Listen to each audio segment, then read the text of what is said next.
One day, Percy arrived at the quarry to collect some stone for his freight cars. Snow and frost lay everywhere. There was not a sound to be heard. Because that's not weird at all. Why isn't any work being done at the quarry? Certainly it's wintry out, but no mention has been made of it being a holiday. Am I missing something? Turns out, though, Percy was not alone. Old Lonesome Mavis was there, but not in good standing. According to her, the manager felt she didn't listen well after her last run down the quarry tramway. And I could see why she was annoyed. Toby did give her the right of way to use his line after he gave up trying to figure out how she arranged his trucks. Toby's a fusspot. Toby has forgotten more about freight cars than you will ever know, replied Percy. You must put the cars where he wants them. Then you'll be a really useful engine. Mavis liked Percy, but she still wouldn't listen to his advice. Gee, that figures. Without a proper understanding, it will be difficult for anyone to truly appreciate the knowledge of others. Mavis just hasn't seemed to have gotten that yet. And Percy was the right one to at least try and do that. The reason why she didn't want to follow Toby's orders, or Percy's suggestion, was that the job was awkward and cumbersome. The sidings weren't exactly what you would call very direct, so instead she started developing an idea. This doesn't sound promising. If we used the teeniest bit of Toby's line, she said to her driver, we would save all this bother. Her driver, suspecting nothing, allowed them to go as far as the first level crossing. Oh, and I'm sure that's only the beginning.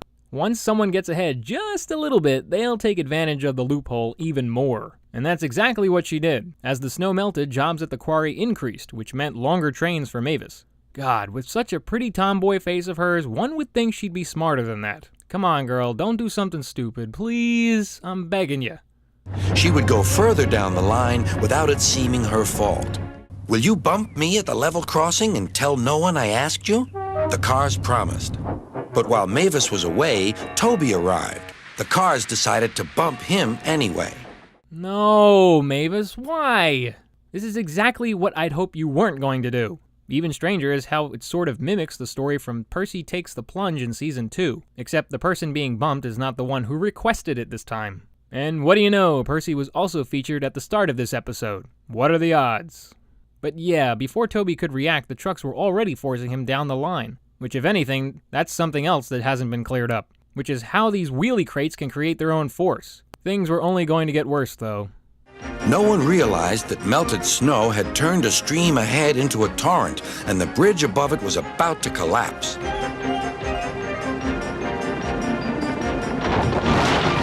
The rails were now like a tightrope across the thundering water.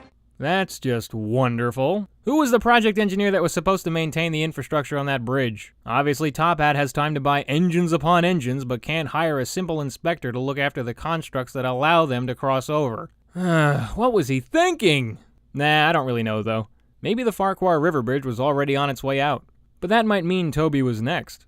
When reaching it, he almost toppled over. The only thing holding him up were the rails themselves. Yeesh. Thankfully, though, Mavis was quick to come by and begin to rescue him. Workmen anchored Toby with ropes while she pulled the freight cars away. Then she helped Toby to safety.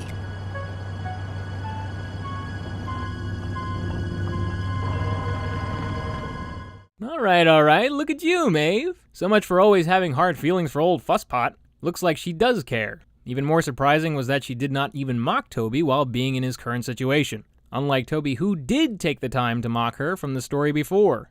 Not sure what others think, but that's something to take note of. After all was said and done, to see Mavis come out like that and show some real strength and kindness was a great thing to see and hear. She also apologized to him sincerely after she was done. It was my fault about those cars, sir, she faltered. But if I could what? Come down the line sometimes, sir? Toby says he'll show me what to do. Certainly, replied Sir Topham Hatt, if your manager agrees. And so it was arranged. Now Mavis is as happy as can be, and Sir Topham Hatt thinks she's really useful indeed. Sweet! Mavis's negative turned into a positive. However, that doesn't mean doing one wrong and making it right will guarantee another right. Just a forewarning, kiddos. Things don't always work out like that. But for her, it's nice that it went that way. Especially since she consciously set out to help Toby, who was in danger, after she was surprised to see the end result of her idea. My curiosity only arises to the reason for Mavis coming out to the rescue. She apparently doesn't hold as much resentment to Toby as someone like Daisy or Diesel, because they probably would not have helped at all. But Mavis wasn't happy with Toby either, so what was it that made her rush out? It's also not like Toby was on the wrong line. The trucks were the only ones who knew the plan aside from her. No matter what though, it seems like Toby and Mavis have a little more respect for one another, and that's always a good thing. This shows Diesels can get along with Steamies. Boko was an excellent example of that, and now we have Mavis supporting that truth as well. Has anyone seen that green submarine lately though? Boko has been seen nowhere. I gotta tell you though, that bridge collapse was fairly intense. Crossing a hazard like that I'm sure was on nobody's schedule that day. It's also nice to see that Top Hat was happy with Mavis's work too. The big guy has been rather absent though. He must have a lot of paperwork to fill out with all those engines he keeps bringing on board. For music, there were only 2 motifs played this time. The one at the beginning and the end was Mavis's theme, since the story was more about her development than anyone else.